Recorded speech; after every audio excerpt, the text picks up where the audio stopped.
So most of you may know how I feel about the Disney Star Wars trilogy. If not, I refer you to my first video on this channel, Star Wars Where I Stand. But to make the long story short, I do not like the Disney sequel trilogy one bit, or any of the choices they made with the main plot points of any of the movies. I continue to be amused and confused by the mixed reviews from general audiences for The Rise of Skywalker.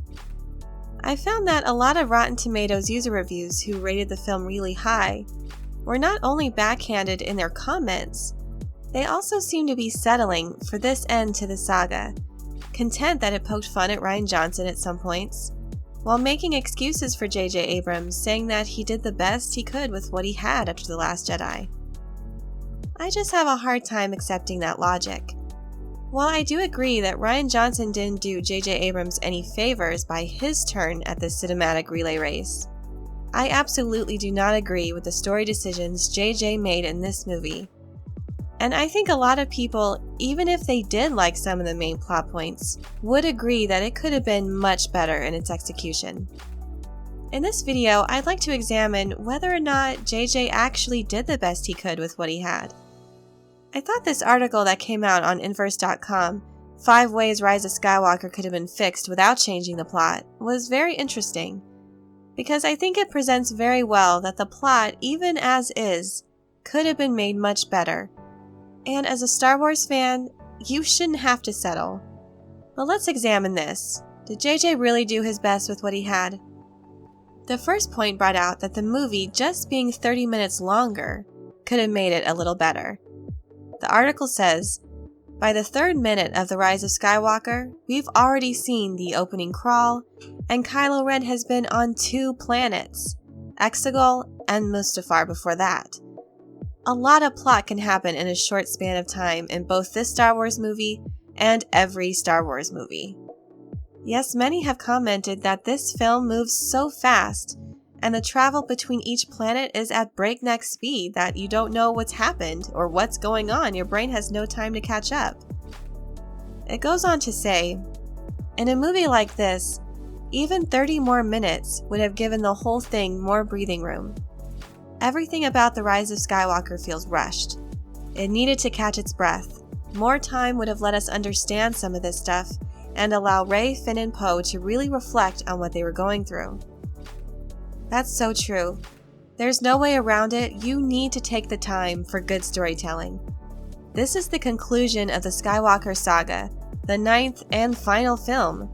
I think you can afford to take some time in order to set up the plot for this movie. Considering the sudden appearance of Palpatine, I'm sorry, there needs to be more explanation other than the dark side of the Force is the pathway to many abilities some would consider to be unnatural. One line is not good enough. At best, it's lazy writing. I feel like JJ wrote this thinking all these gaping plot holes could be filled in later with comic books. It comes across as lazy and unsatisfying. The next point the article brings out is less Zori, more Lando. The article says, there's no denying that all these years later, Billy D. Williams has still got it. We would have loved to see more of him in Rise of Skywalker. Whether that was a look at how he convinced all those people to help join the Resistance, or just kicking back at that jungle base with Leia. Or if we're really going for it, you could swap out Zori for Lando entirely. Lando's always had shady underworld connections, so why not have him be the one to help the good guys find Babu Frick instead? Well, this actually would have made much more sense for C-3PO to then say he's taking one last look at his friends. But I digress. The crazy amount of new characters they've introduced throughout this trilogy is astounding. There's no room to develop all these people, I'm sorry.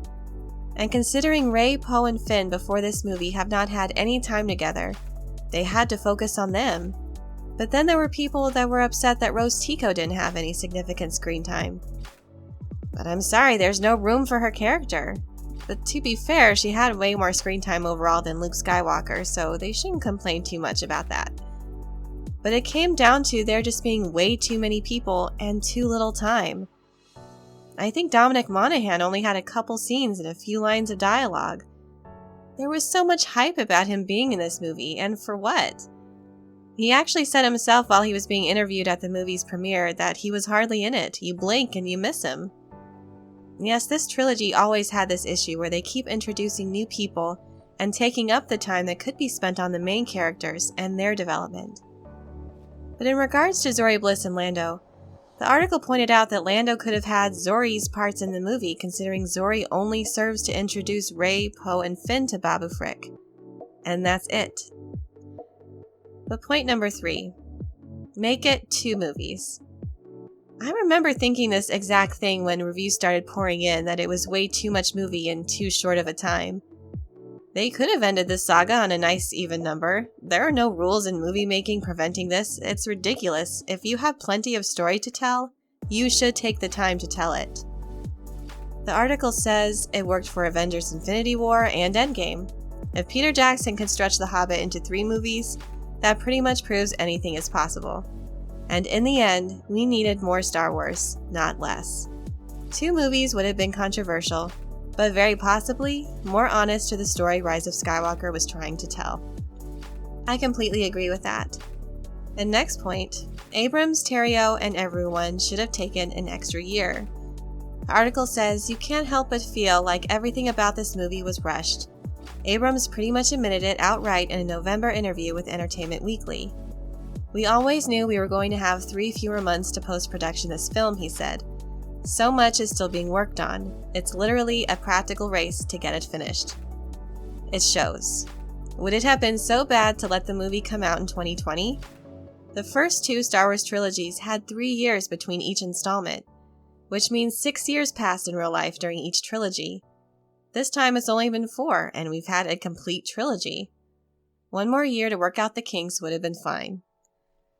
Again, there are no rules. In fact, if you want to stick to the original formula, then there should have been 3 years between each movie. It's so clear they needed more time to work on this film. And number 1, and honestly this surprised me the most that they didn't include this. And even if the main story went unchanged, this one thing I felt would have made a big difference to a lot of fans and even critics. Jedi ghosts should be seen and heard. The article says, "The big moment at the end of the movie where Rey hears the voices of all the Jedi is awesome. But wouldn't it have been a million times better had we seen some of these Jedi spirits as well as heard their voices? It seems improbable Hayden Christensen and Ewan McGregor were unavailable to film short cameos. This was the end of the 9 saga films. Would it have been so hard to show several shimmering ghosts of past Jedi? Rey calling upon the Jedi to be with her is basically the Avengers Assemble moment of the Rise of Skywalker. Well, that and all those ships showing up to help the Resistance. So it would have been nice to actually see a bunch of these folks, from Samuel L. Jackson to Liam Neeson. All of these people are around and surely available to do the work. Plus, they all still look great. It would have been beyond cool to have seen the Jedi one last time. We got Yoda's ghost in The Last Jedi, why not everyone else this time out? Again, the fact that this didn't happen surprised me so much. And yeah, it was basically built up to be this Avengers Assemble moment, but it seems that it fell flat for a lot of people, coming across as weak and anticlimactic in comparison to what it could have been if these characters were visible. And these actors obviously had to come in to record their voices. Would it have been that hard to actually film them? That seems like such a wasted opportunity, even with this inane plot. Just that would have been an awesome fan service moment that also could serve as an integral part of the story that resonated with fans. And I guarantee you, if the Jedi were visible, that's all that fans would be talking about. So again, I really like this article. I think it effectively showed that even if you're of the opinion that JJ did his best with what he had, these points prove otherwise. There could have been ways to tell a story worth telling with decent pacing, character development that provided epic moments of fan service that were an integral part of the story that would resonate very positively with fans. So honestly, there's no excuses for the final installment of this saga, decades in the making, to come to a conclusion that is so weak and anticlimactic. Long live the Star Wars Legends canon, peeps. Well, thanks for listening to my rants, and I hope you enjoyed this video.